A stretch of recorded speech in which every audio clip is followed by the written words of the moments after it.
Today on the Comic Book Show, Martin Odell, George Evans, and Bossmaster.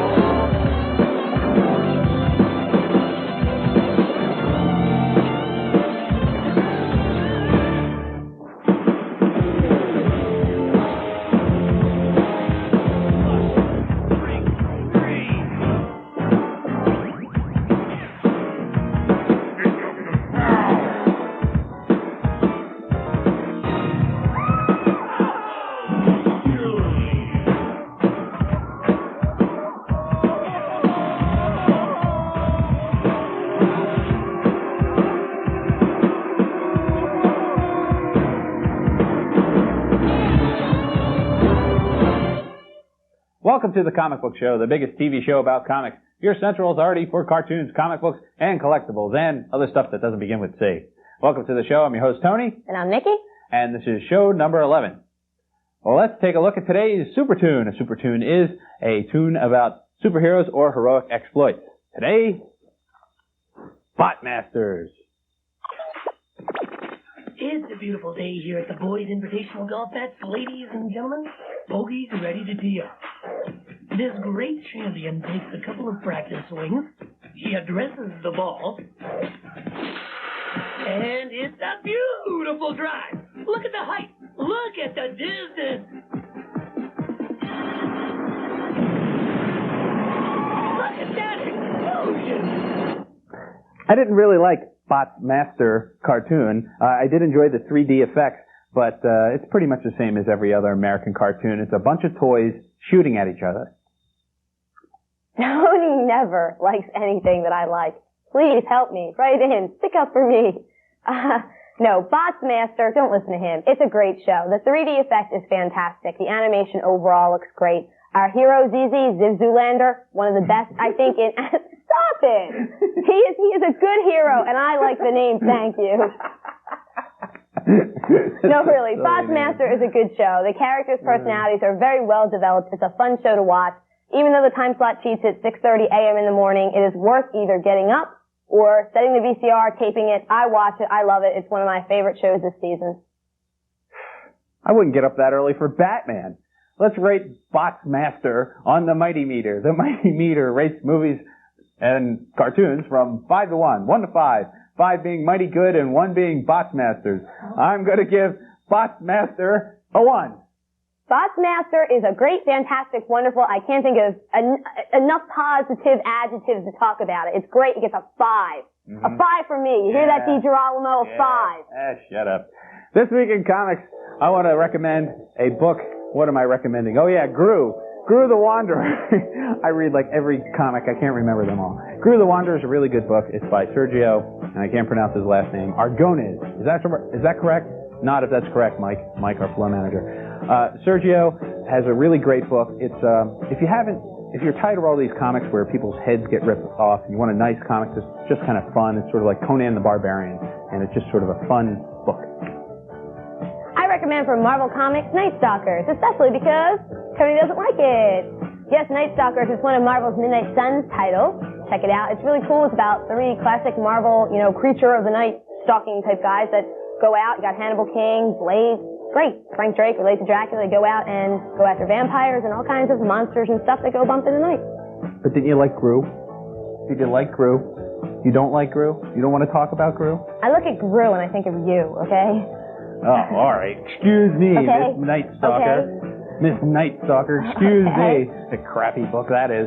We want to read a good book, read Bloodshot. Bloodshot is from Valiant Comics. It's about a guy who has nanites in his blood, and she likes that book. And when you cut the camera back to her, she'll just skip over it and go to the next one. But Bloodshot is a really good book. Bloodshot number 0 is out, and it's an origin story with a really neat cover. So pick it up. No, Bloodshot's a good book, don't get me wrong. Well, at least I thought it was until I found out you read it to me, but... Check out from DC Comics, Catwoman. Yes, the first lady of comics is the greatest comic book woman to date, coming right out of the pages from Batman. You got Joe Duffy writing it. She is one of the greatest comic book writers in the world of all time. Catwoman is fantastic. She's got a new outfit, a new attitude. You must read this book. Well, it's not that good, but I do recommend Catwoman. It's a pretty good addition, especially if you read all the Batman stuff. In case you missed it, this week I want to recommend Maxime Mortal. It's done by Rich Veitch. I can never pronounce his name. He used to take over Swamp Thing after Alan Moore left, and it's a really twisted version of Superman called True Man, and it's for mature readers only, but it's really good. If you missed it, scope out your comic book stores and find Batman Two-Face Strikes Twice. I'm a big fan of the Batman Two-Face villain. I think he is very underused and very underrated. It's a good story. It's got Robin. Of course, it's got the man, the Batman, Bruce Wayne. Check it out. Tony had the opportunity to talk to Martin Nodell, the father of the Golden Age Green Lantern, Alan Scott, my favorite Green Lantern. Here's how it went. All right, we're here with Mark Nodell. He is the man who created Green Lantern, the Green Lantern from the Golden Age. Mark, how you doing? I'm doing fine and having a ball here in Philadelphia. Tell us a little bit about how you got started in comics. That was back in 1938. I'd come from Chicago with an art education, and I had done some theatrical work on stage and backstage, and I was equipped with letters coming into New York where I was going to get into the theater, really. But after that art education was gotten to be known about me in New York, people in the theater said, go to the art area. People in the art area said, go to the theater area. So I looked up the publishers. They'd published one or two books totally. And I did a story for one of them. I was paid, but the publishers closed up shop and went elsewhere. In 1938, there had been a new comic, Superman, and in 39, another one came along, Batman, and I felt as long as they were publishing them every week and every month that I should see these people. So they were looking for a new superhero. On my way home, I felt if they're asking me about a superhero story, they must be asking their other people who come in, and friends of theirs, I'm sure. So I had to hurry. And I saw a train man in the trough of the subway checking tracks. And he was waving a red lantern. Train came along and stopped beyond the station. Well, then when he waved a green lantern, that meant tracks were okay. I thought, green lantern, that sounds like something I could use. So I used that as a storyline and a working title. Well, when did the first issue of Green Lantern come out? It was around February, and we worked it over. We also had some help from the editor, and by July, we had the first issue of Green Lantern in All-American 16. And what year was that? 1940. Do you think, as a craft, have comic books progressed, or have they deteriorated? Do you think, what do you think of the comparisons are today? It's difficult to compare what we had done in many years past.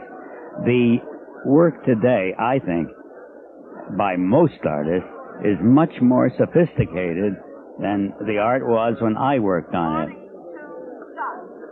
Mark, can you tell me a little bit about this ring that Carrie's wearing?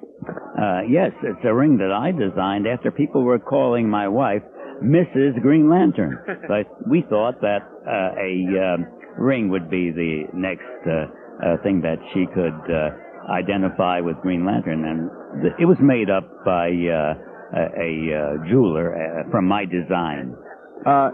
Can any of should the fans be looking out for any new projects? Will you be creating any new creator-owned characters at some of these new companies? That's entirely possible. I won't necessarily say it'll be new companies, but it probably will be for existing publishers.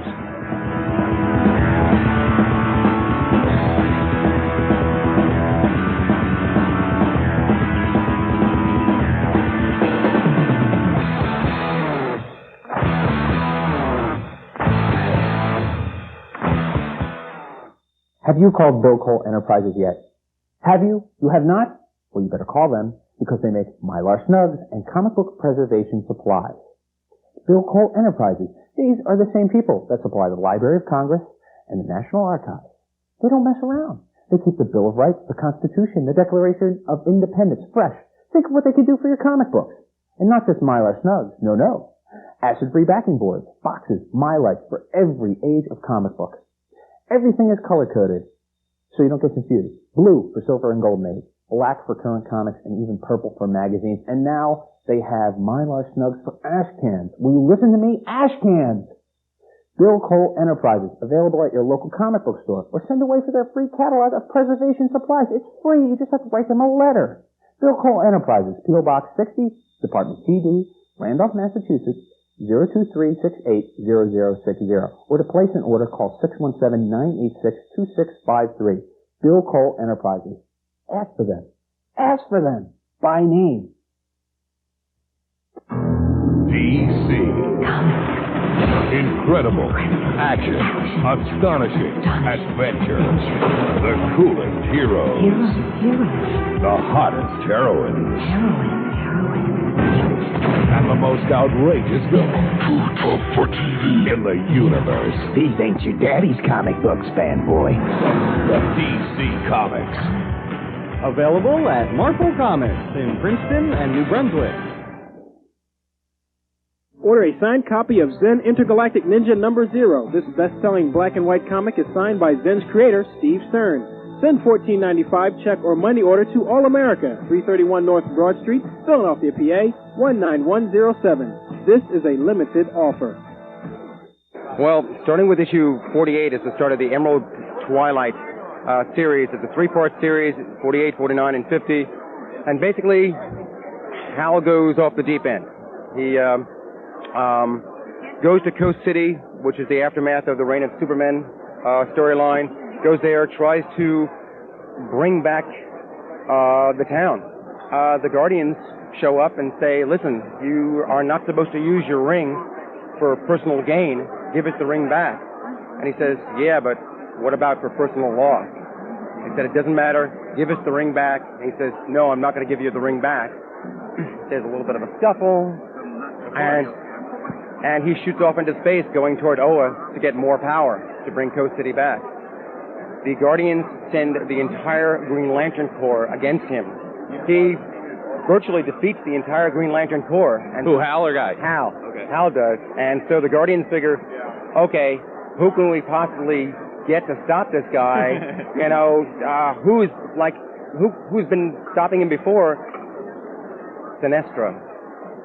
So they bring Sinestro back and give him a Green Lantern ring. 50 starts with Hal and Sinestro going at it unbelievably. Now, mind you, Hal has beaten up all these Green Lanterns, and so they're all floating in space, and he's taken each one of their rings. So Hal has got like 10 rings, one on every finger of his hand, including his own ring.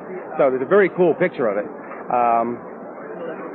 And he and Sinestro just go at it, and it ends with Hal killing Sinestro. Hal is going to go into the battery, and somebody's going to stand in his way, and he's going to have to kill that person as well. I won't say who. And basically, if he steps into the battery, all those Green Lanterns out in the middle of space are going to die. Will this affect Alan Scott? It will affect Alan Scott in as much as what we're going to do in 51 and beyond is there's only going to be one Green Lantern. That's it. And it won't be Hal. This week in the industry news, some of Marvel's greatest superstars are going to get together for one of the biggest Marvel crossovers ever. Spider-Man and Marvel's Mighty Mutants, the X-Men, are joining forces for the Mutant Agenda.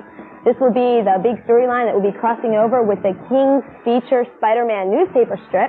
Altogether, the Mutant Agenda will be 3 issues. It'll be featuring a great storyline about, yes, another bout of yet mutant prejudice and hate.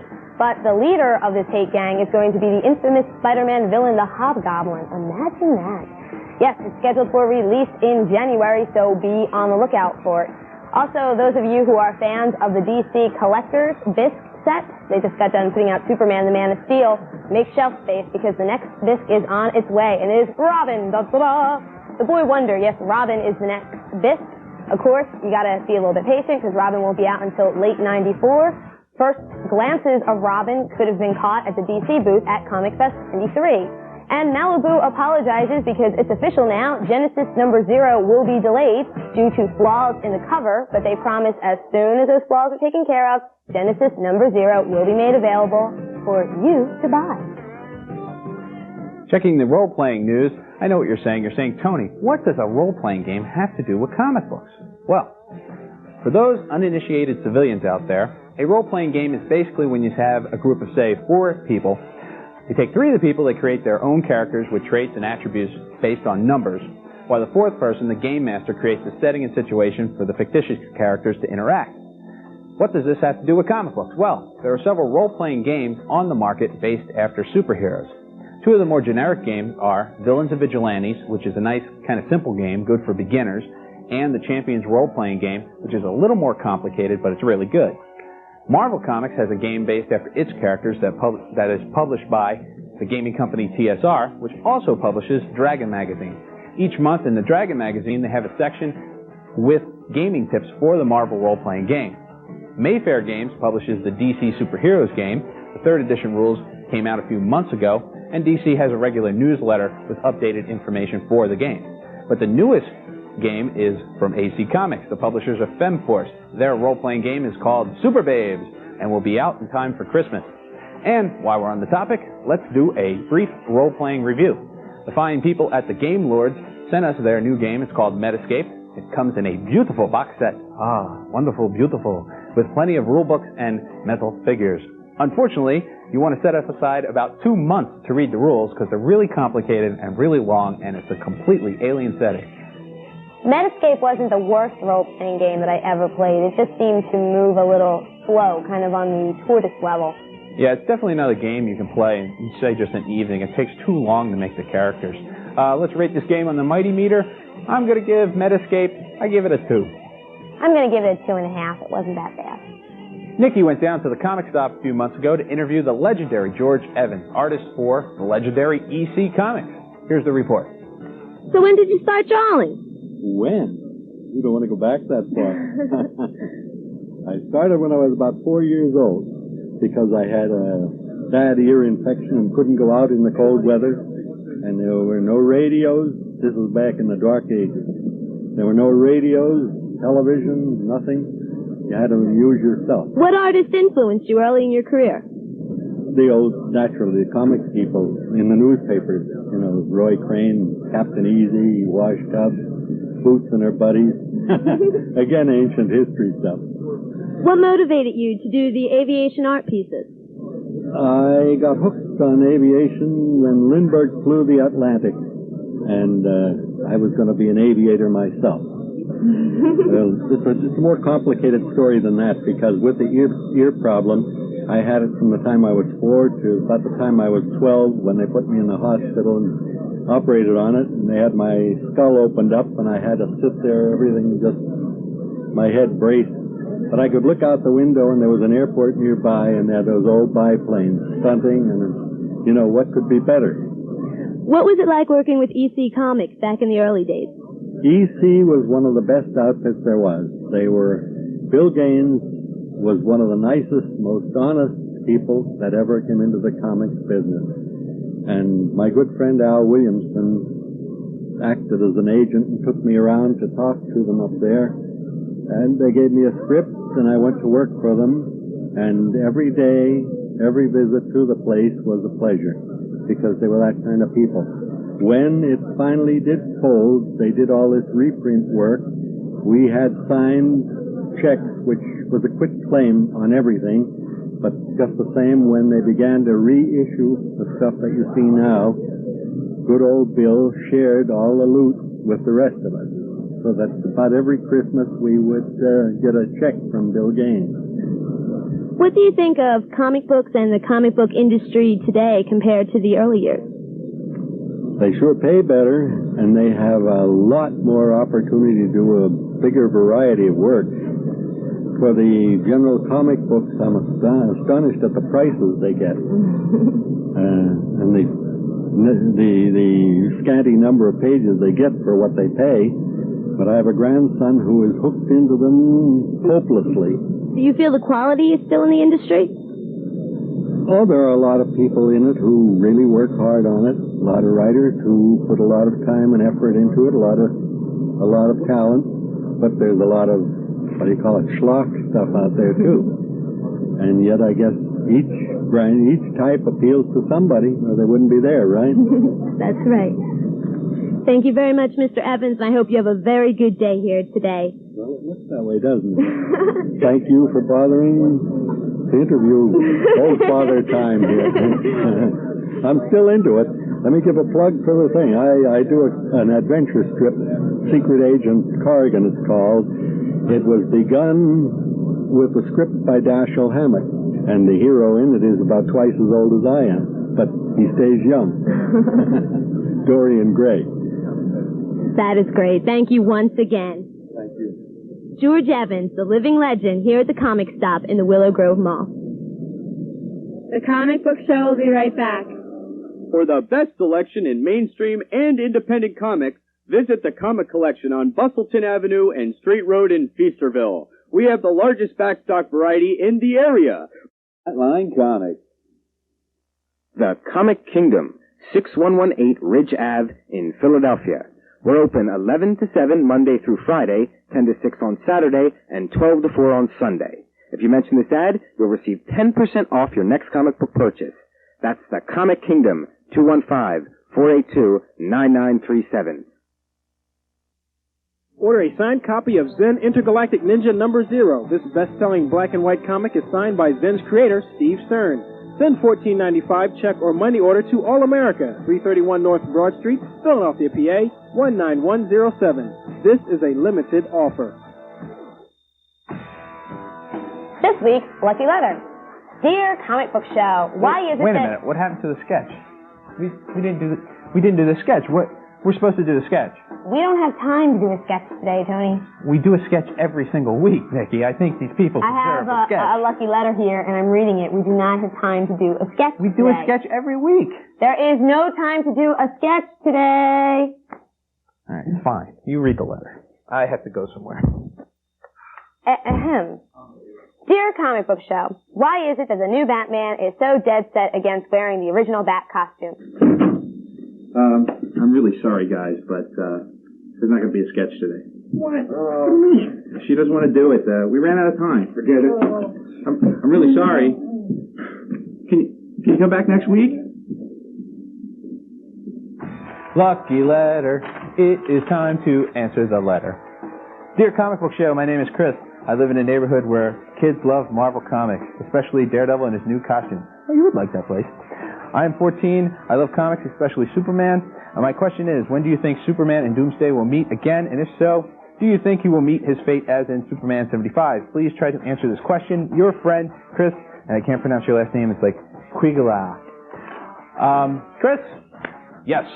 Doomsday will be back, probably in January, February sometime. I think it was originally scheduled for January, and it was pushed back to February. But either way, this time when Doomsday comes back, Superman will kick him all up and down the street, and he'll beat him. Yeah, come on, he'll beat him. He killed him the first time. This time, he'll lose, and Superman will win. What's he win? Chris has won lots of stuff. He got a RoboCop vs. Terminator #1 Platinum Edition, a Defiant Genesis, and 2 signed copies of Waterman. Wunderbar. If you would like to win something cool, send your letter to TCBS Letters, P.O. Box 10035, Philadelphia, PA 19108. Please include your name, address, age, kind of stuff you'd like, and blood type and all that good stuff. For the best selection in mainstream and independent comics, visit the Comic Collection on Bustleton Avenue and Street Road in Feasterville. We have the largest backstock variety in the area, reliable subscription service, used and new compact discs, and a full range of comic-related merchandise. Our courteous staff is available to answer all of your questions. Mention this Comic Book Show ad, and first-time customers receive a free issue of Legends of the Dark Knight. That's the Comic Collection in Feasterville for the serious comic book collector. Order a signed copy of Zen Intergalactic Ninja #0. This best-selling black and white comic is signed by Zen's creator, Steve Stern. Send $14.95 check or money order to All America, 331 North Broad Street, Philadelphia, PA, 19107. This is a limited offer. Blazer Studios is proud to offer the limited edition New World Order ash can, New World Order number 1, and a certificate of authenticity signed by creator Daniel Reed. To order, send $10 check or money order to All America, 331 North Broad Street, Philadelphia, PA 19107. Order before they're gone. The Comic Kingdom, 6118 Ridge Ave in Philadelphia. We're open 11 to 7 Monday through Friday, 10 to 6 on Saturday, and 12 to 4 on Sunday. If you mention this ad, you'll receive 10% off your next comic book purchase. That's the Comic Kingdom, 215-482-9937.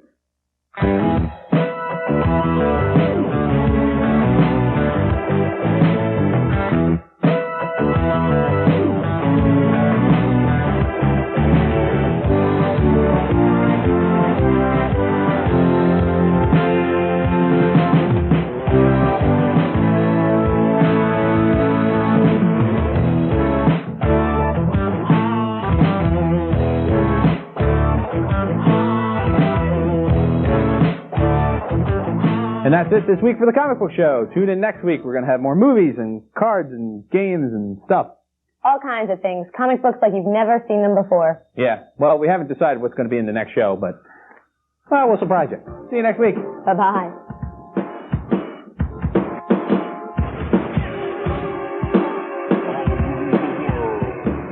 Bill Cole Enterprises is the exclusive supplier of comic book preservation supplies to the Comic Book Show.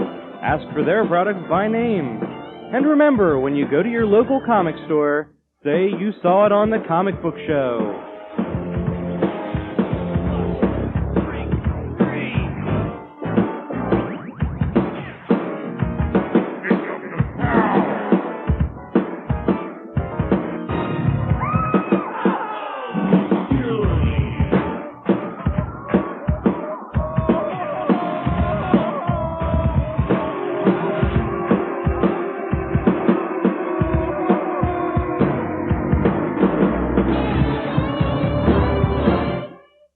I'm really mantra. Shouldn't you be like fighting crime or something instead of wasting your time at these fests? Well, there's no real crime going on here, so I just feel like I have to, You know you're in Philadelphia, right?